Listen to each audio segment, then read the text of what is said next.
guys, welcome back. Let's play Final Fantasy VI. Last time we did things with party number 2. This time we're going to do things with party number 3. And although I've shown off a lot of the enemies at this point, I'll probably show off a handful of them again, just so that we can get a little bit of variety in here, because we haven't seen this party do all that much, and, well, they don't really need to do a whole lot that we haven't seen someone else already do. We fight the enemies pretty much the same way we always would. And stop. And yeah, there's not really much else to this fight, to be quite honest. We've seen these guys before. I have some random weapon on Setzer for the moment. He is about to get his ultimate weapon, though. It's relatively early in the dungeon on the path that I'm going to take him on. But the way I've done the dungeon, it's one of the last chests, apparently, that I'm going to get. Shadow learned quick, even though I wasn't trying to. I didn't want to take off Raiden, so he would keep gaining strength. Alright, so we already got that chest in our first dip in here. Next, let's keep going this way. Found ourselves another door to another area.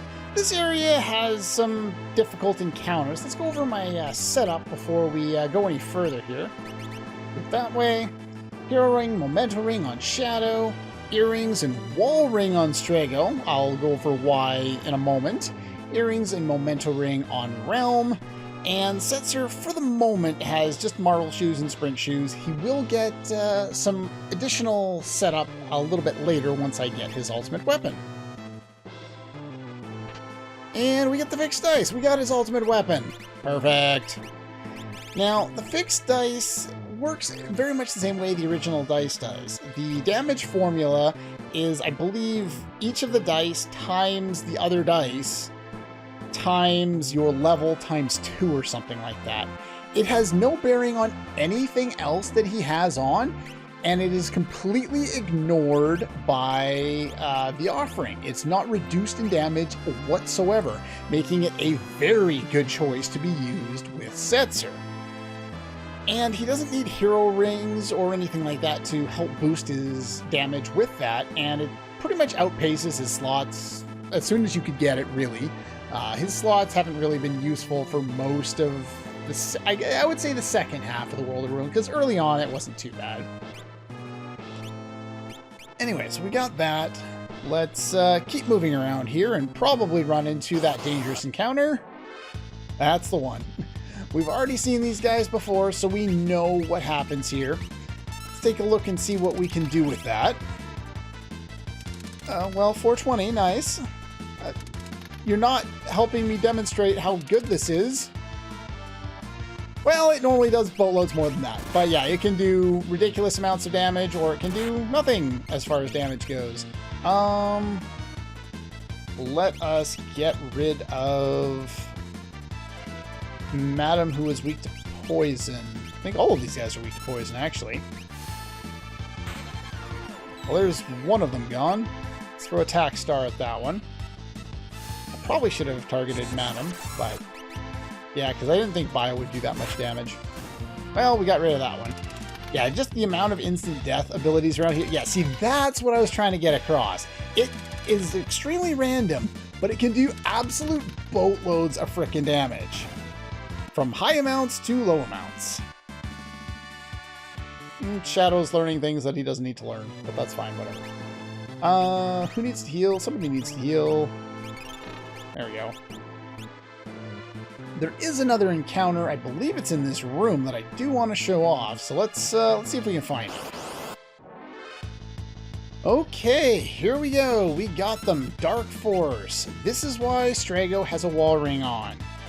These guys are interesting, to say the least. Level 55, weak to Pearl.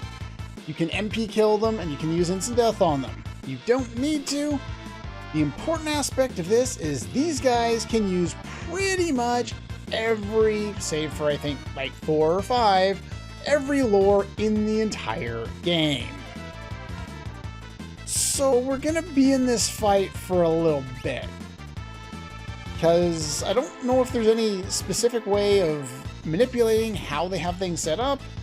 But yeah, they can use a whole bunch of lures if you haven't already learned them. They like to cast roulette and kill themselves, because of course they do.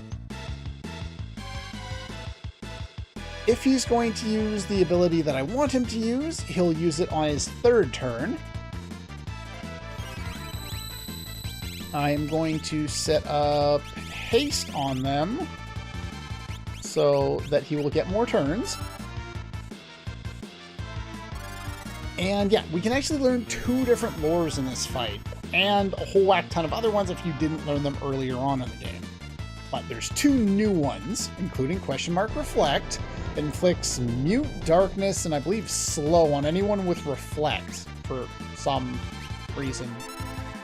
I don't know why this exists, but it does. Dispel. Let's get rid of that. And now we're going to have to wait a number of turns. Also, while we're in here,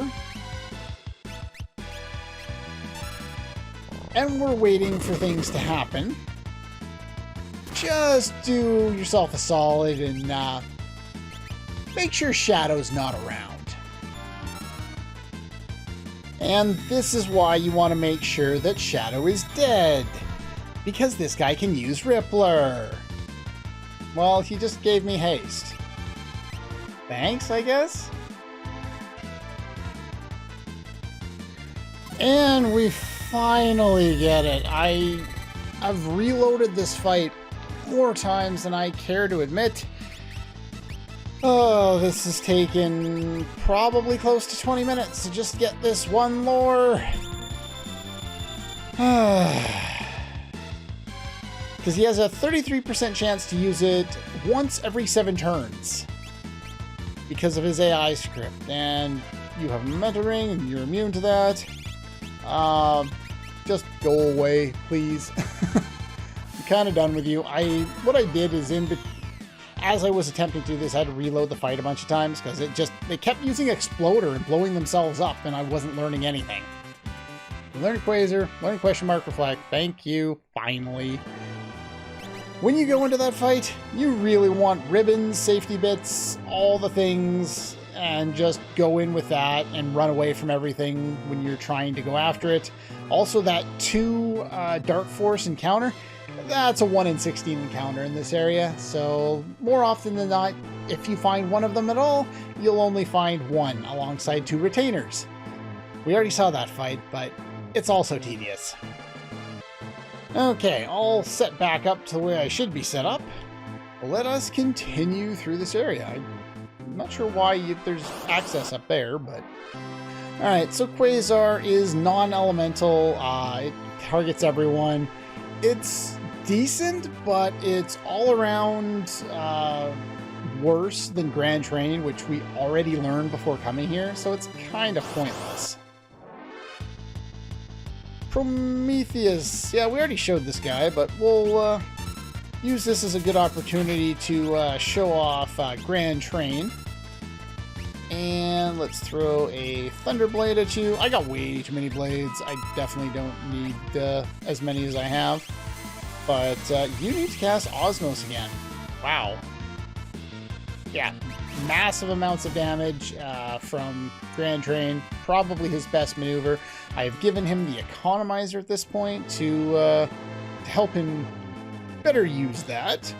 Now, the chest down there from earlier in the game, because this is the same room that we were in before, even if you didn't get it, it would still be empty now. And we have a new enemy, Iron Hitman. They're as weak and boring as they look. Osmos, let's steal some of their MP.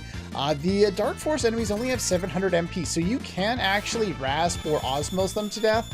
And I mistakenly Osmos them mostly to death before, because, well, that's probably... Oh, it's not going to hurt anyone, good.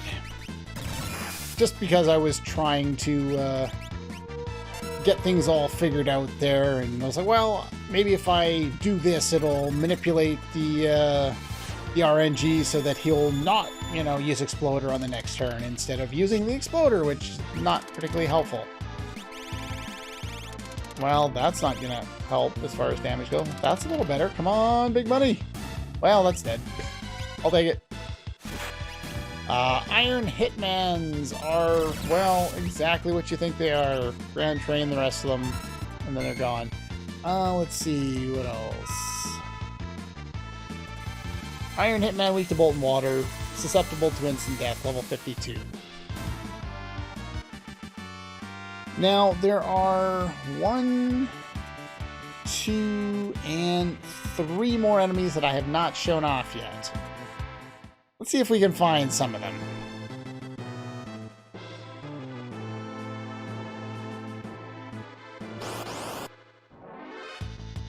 Well, there's one. I wasn't even expecting that. Doom Dragon is a dragon with Doom. Level 54 has Auto Float, will cast Vanish, you can MP kill him. We could also throw things at him. Grand Train him. And cast Flare. Or, well, I got Meteor. Let's show off Meteor. Now, apparently the, how those dice look is a little off.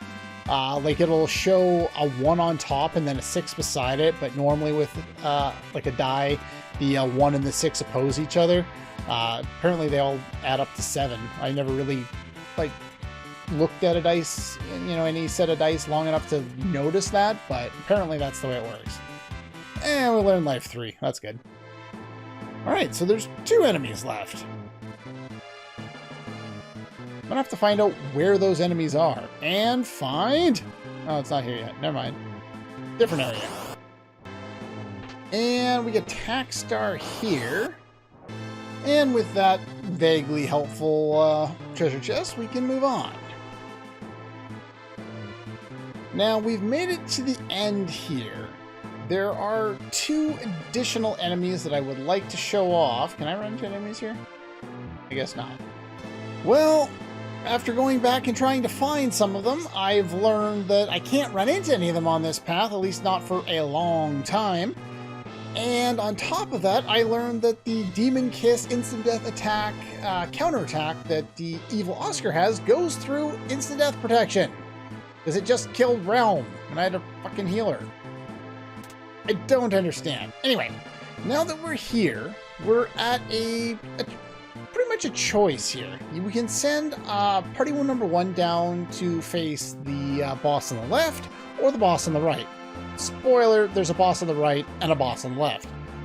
Also spoiler, there's a boss in the middle, too. I know, it's hard to figure, but yeah. So, if you have Strago in the party and you want to learn his final lore, since he only has 1 more left to learn, his final lore, you want to send him and whatever party he's in over to the left. Once you go over to the left, you're locked in place. Now what we want to do is we want to push that down there, which activates something. You have to do it. I can't remember why. And then we want to hit this switch. Then we want to switch parties. And yeah, we have no choice but to use this party now in order to do things. And so now this party, I haven't even outfitted them with espers at this point, so we're just going to do this real quick. Push this thing, which unlocks the other side of the door there. Go land on that switch, switch 1 more time, and whoever's in the 3rd party, I recommend lock for a couple of reasons, but I'm going to make a couple of quick little changes to my setup, and I will see you in a moment. Alright, all set up. Now, before heading up, we want to head down here, which pops open those 2 doors for access to the other parties. There are actually enemies in here. That's more than I knew, but that's fine. We will finish off these guys pretty quickly because Sabin is an absolute tank. Unfortunately, someone's going to do a little less damage in the back row. Sorry, Locke. But should still be enough to finish this guy off pretty quick. The two enemies that we missed out on because I didn't run into them, and after spending like 20 minutes trying to find enemies, probably more than that even, I'm giving up. Hemophyte was level 56, has innate seizure. We've already seen him in the Colosseum, so there's nothing particularly special about him. Just finish him off and move on. I could have cast spells, but I'm lazy. Are you still not dead? Jeez. And the other enemy that we didn't run into is level 59, Landworm. Weak to ice, absorbs earth, susceptible to instant death. I'm sure you can gather by the name Landworm that it's just a giant worm, so yeah. And I should probably heal.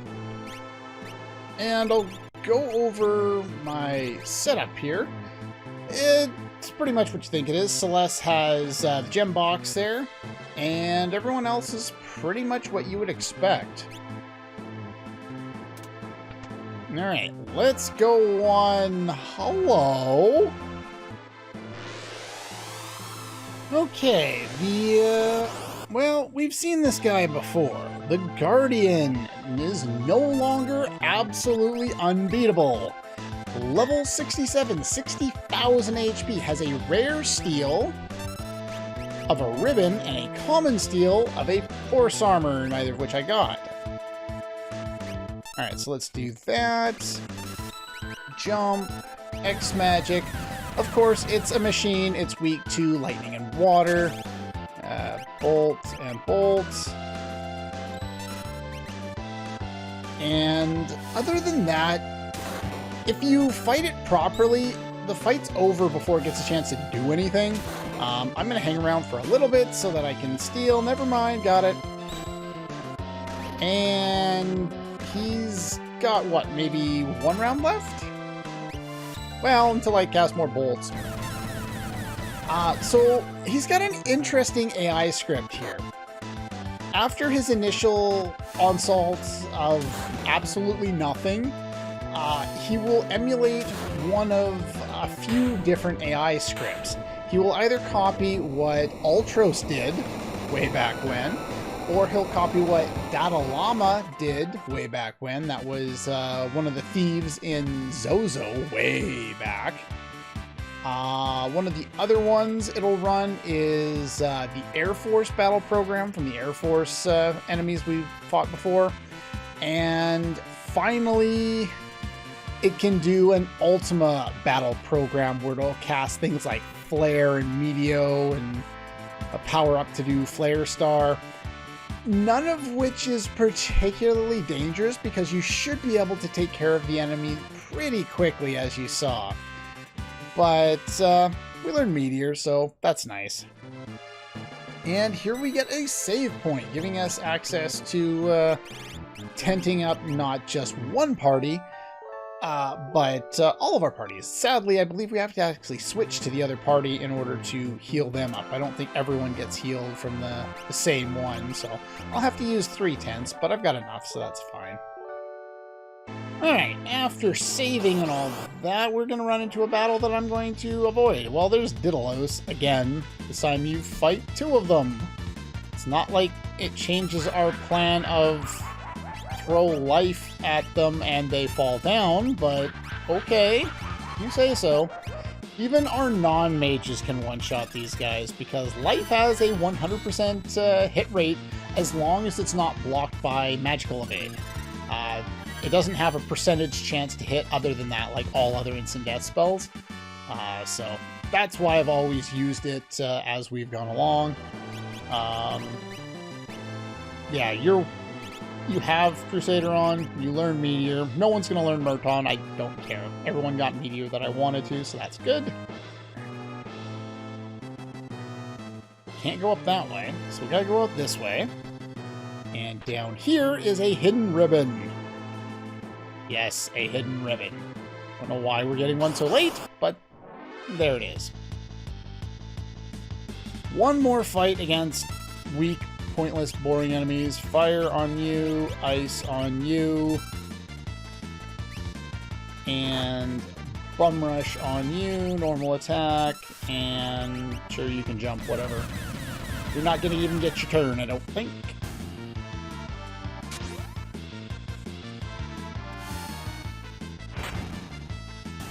And yeah, that pretty much sums up the rest of the area.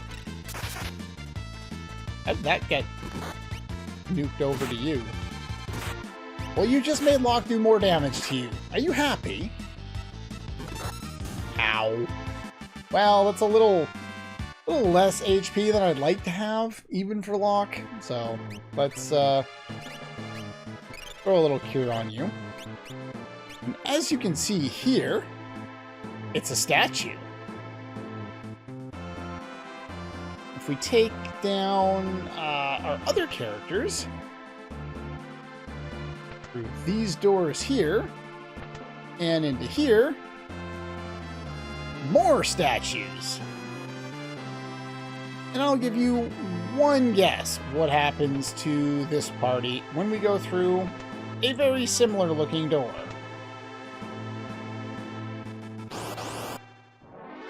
We run. Well, there's Hemofight. Alright, we got one more chance to show off an enemy. You don't have the proper setup for Stray Cat, so I'm going to give you... where is it? Oppression. And Bio against you.